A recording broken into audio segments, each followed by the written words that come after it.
And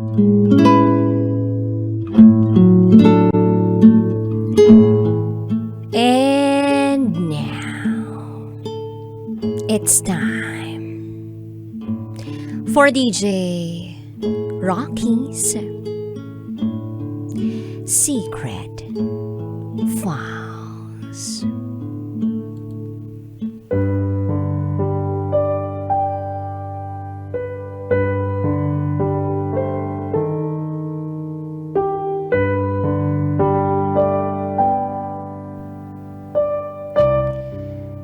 Hanggang ngayon ay nangungulila pa rin ako sa pagkawala niya.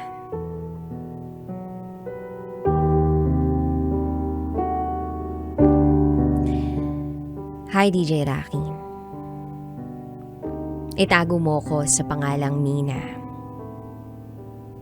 And this is my secret file.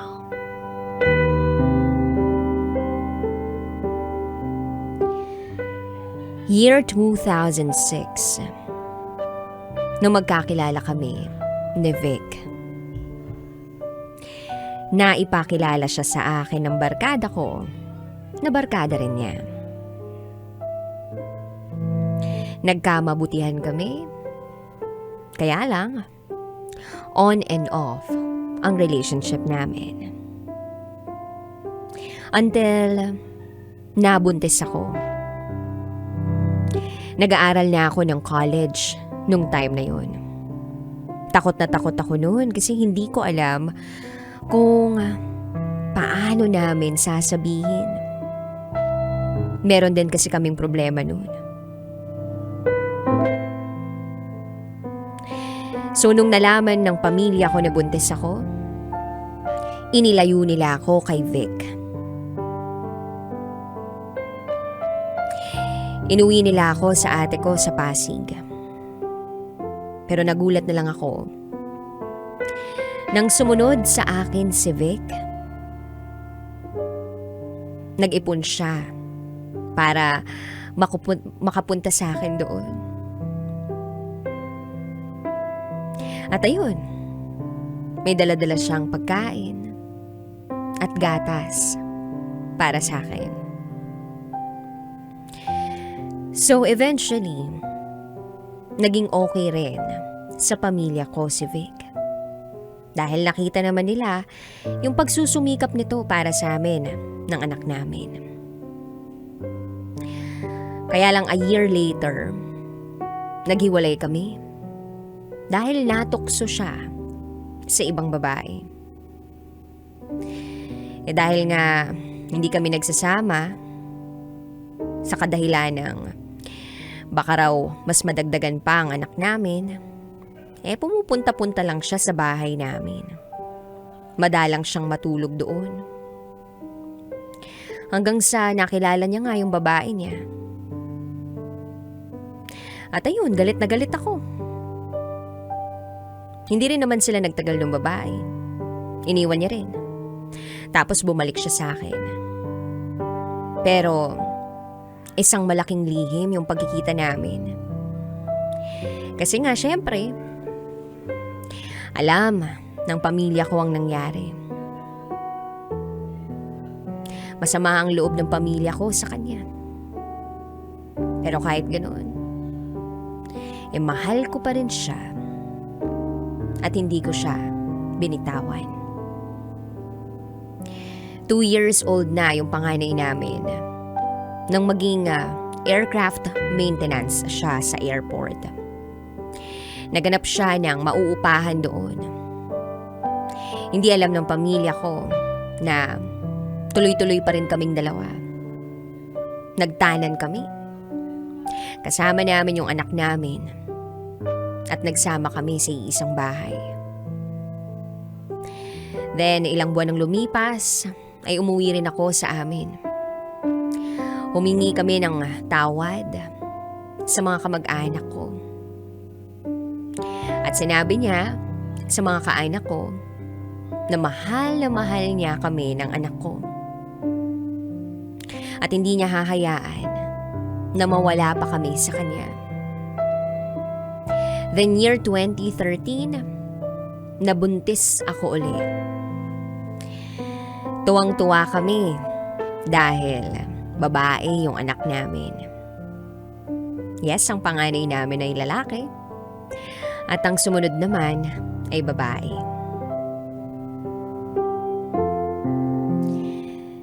Okay ang lahat. And then, nakabuo pa kami ng year 2018. Yun na yung bunso namin. In fairness, every 5 years, nabubuntis ako. Parang dinidinig talaga ng Diyos ang panalangin namin. 3 ang gusto niyang anak at nasunod ang gusto niya na ang gitna ay babae. So, nung time na nanganak ako doon sa bunso ko, dumating siya noon sa ospital. Inintay ko pa nga siya noon eh. Tapos, excited siya na makita niya kami. Sobrang responsableng ama ni Vic. Ang laki rin ng pinagbago niya sa relasyon namin. Naging matured siya. Hanggang sa nag-ipon kami ng nag-ipon at nakapagpagawa kami ng isang lugar na kahit papaano ay masasabi naming amin. Sa loob lang din naman mismo ng bahay nila. Actually, nakapagpagawa kami ng amin sa taas ng bahay nila. Doon kami tumira, bumili kami ng mga gamit at nangarap para sa pamilya namin. And every day, nag-uusap kaming mag-asawa. Nagpaplano para sa mga bata. Nakakatuwa ring isipin na nag-grow siya bilang tao. Inuuna niya na ang pamilya niya. May 2021, isang tawag ang natanggap ko mula sa kanya.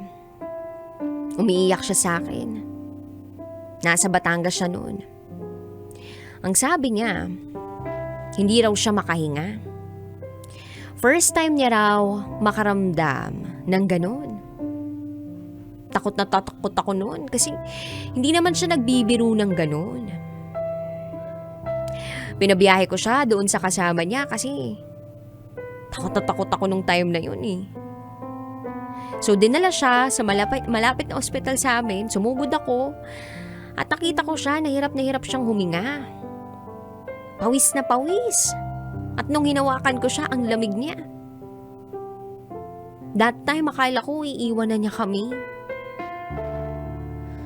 At doon nga namin nalaman na may sakit pala siya sa puso. Nababalutan yung puso niya ng taba. And then eventually, naging okay naman siya. Pina-check up namin siya ng kapatid ko sa ibang ospital. Pinag-maintenance ng gamot for 3 months. At kinailangang magpa-2D echo. Pero hindi niya na natapos yung gamot niya. At hindi niya na rin ginawa yung pagpapa-2D echo. Kasi sabi niya, okay naman na siya. And then that time, hindi na siya umiinom at nagyoyosi. Kaya lang, siguro dahil sa inip niya, dumating yung puntong natututo na naman siyang magyosi at mag-inom. Sa loob ng 1 taon, pagkatapos niyang atakihin, nag-iba yung pananaw namin sa buhay. Bawat araw ay naging grateful kami. Dahil magkakasama pa rin kami.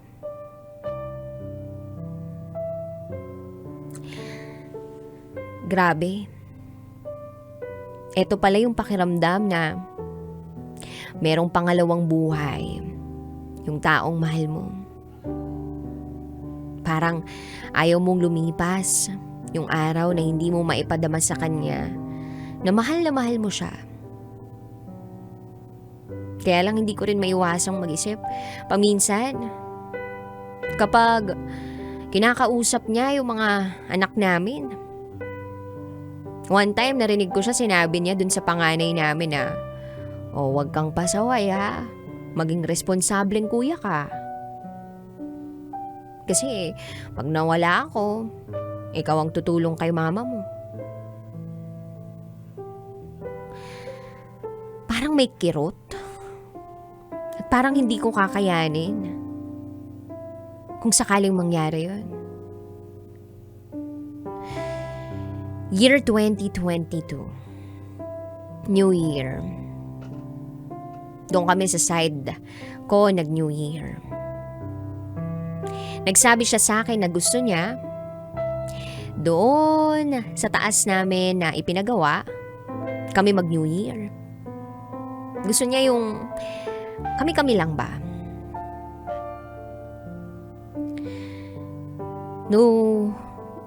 Nung pumasok yung year 2022, parang lagi na lang akong takot. Lagi ko siyang pinagsasabihan tungkol sa health niya. Naiwasan niya yung yosi, alak. Kasi 1 taon pa lang siya sa May, nung unang atake niya. And then, nandun lagi yung pag-aalala ko. Until such time na nalaman kong nag-basketball siya kasama yung panganay namin. Tas ang sabi, nahilo daw. Tapos natulala. Tinawagan ako ng anak namin. Sabi niya, "Mama, uwi ka, si daddy nahilo." Nagalit ako. Sabi ko sa sarili ko, tigas kasi ng ulo. Sabi na, huwag maglaro kasi hindi naman dapat ginagawa yung ganun. So pagdating ko sa kanto, dun sa may street namin, nakita ko nagkakagulo yung mga tao. Kinabahan ako. Tumakbo ako doon sa kung saan man nagkakagulo yung mga tao. Nakita ko siyang nakaupo, nakatulala, at naninigas yung kalahati ng katawan niya. Tumutulo ang laway. Di siya makausap. May mga tinatanong ako pero hindi niya ako sinasagot. Ang sakit-sakit na makita siyang ganoon. Sinakay namin siya sa tricycle para dalhin sa ospital. At habang nasa tricycle kami, ramdam na ramdam ko yung paninigas niya. At grabe yung buhos ng laway niya. Dinala namin siya sa pinakamalapit na ospital sa amin. And wala namang ibang ginawa sa kanya, kundi ECG lab lang siya. Tapos ang sabi nila, stroke daw yun. Wala silang binigay na gamot. Inabot kami ng madaling araw. At sinabi sa amin na need CT scan. Pero wala silang ganun. Dahil yun yung mga na-stroke daw doon, yun yung kailangan. Alam pala nila, na-stroke na yun eh. Tapos, ganun oras na nila sinabi sa amin. Pinaabot pa na nila ng 3:00 ng madaling araw. Para malaman naming stroke yun. Tapos wala pala silang ibang mga equipment. So pinapirma nila yung mother-in-law ko. Hindi ko alam dahil umuwi ako. So dun sa waiver, ilalabas daw si Vic. Kaya pagdating ko, nilabas na namin si Vic. Maghahanap kami ng ospital na nag-o-offer ng CT scan. Sinakay namin siya ng tricycle. Awang-awa ako sa asawa ko kasi ang dami naming ospital na pinuntahan. Pero Hindi kami tinanggap kasi wala namang CT scan.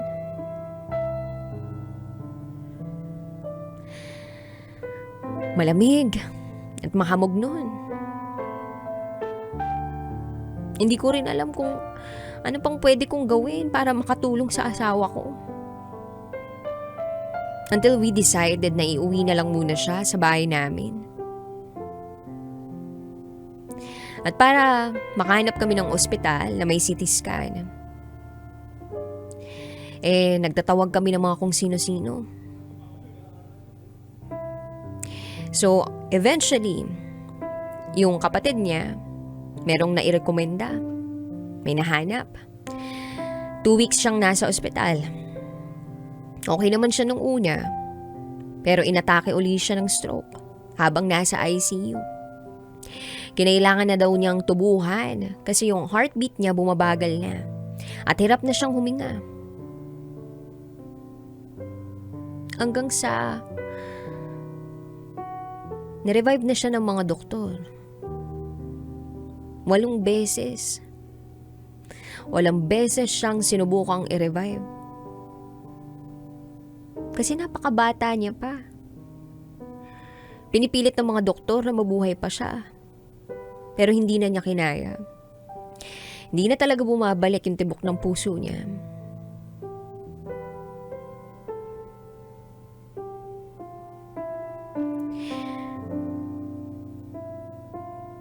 Hindi ko nakita na nirevive siya. Hindi ko siya nasamahan sa loob ng 2 linggong yun. Kasi isa lang naman yung dapat nasa ICU. Nanay niya yung kasama niya doon. Ako naman, kailangan ko pa rin tingnan-tingnan yung mga anak namin. Kaya nung pagkakataon na makikita ko na siya, sa morgue ko pa siya matatagpuan. At doon ko siya niyakap ng sobrang higpit. Puro iyak lang yung ginawa ko na hindi ako makapaniwala na wala na yung asawa ko. Hindi man lang namin siya nakausap. At wala man lang ako sa tabi niya nung time na nahihirapan siya na i-revive.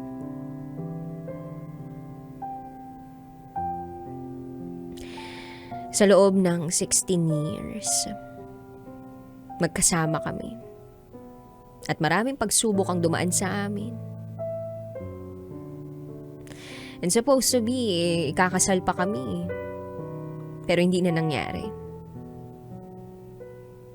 At hanggang ngayon, nangungulila pa rin ako sa pagkawala niya. Kaya nga, Daddy, kung nasan ka man ngayon, alam kong masaya ka na sa piling ni Lord. Alam kong hindi mo gustong iwanan kami ng mga anak mo. At alam ko namang lumaban ka para sa amin. Pero wala eh. Si Lord na mismo ang kumuha sa'yo. At hindi na rin kinaya ng katawan mo ang hirap. Pero huwag kang mag-alala, hindi kita ipagpapalit. At lahat ng pangarap natin ay tutuparin ko para sa'yo. Lalo na yung para sa mga bata. Mahal na mahal ka pa rin namin ng mga bata. Walang araw na hindi ka namin iniisip. Walang araw na hindi ako umiiyak. Dahil sa sobrang pangungulila ko sa'yo. Kalahati ng edad ko, ikaw ang kasama ko sa lahat. And I need to endure this pain until the end of my life. Daddy, thank you for everything that you've done for your family. Hanggang sa muli nating pagkikita. Hintayin mo ako dyan. I love you and I miss you so much. Hanggang dito na lang po, DJ Rocky. Muli, ako si Vic. At ito, ang aking secret vow.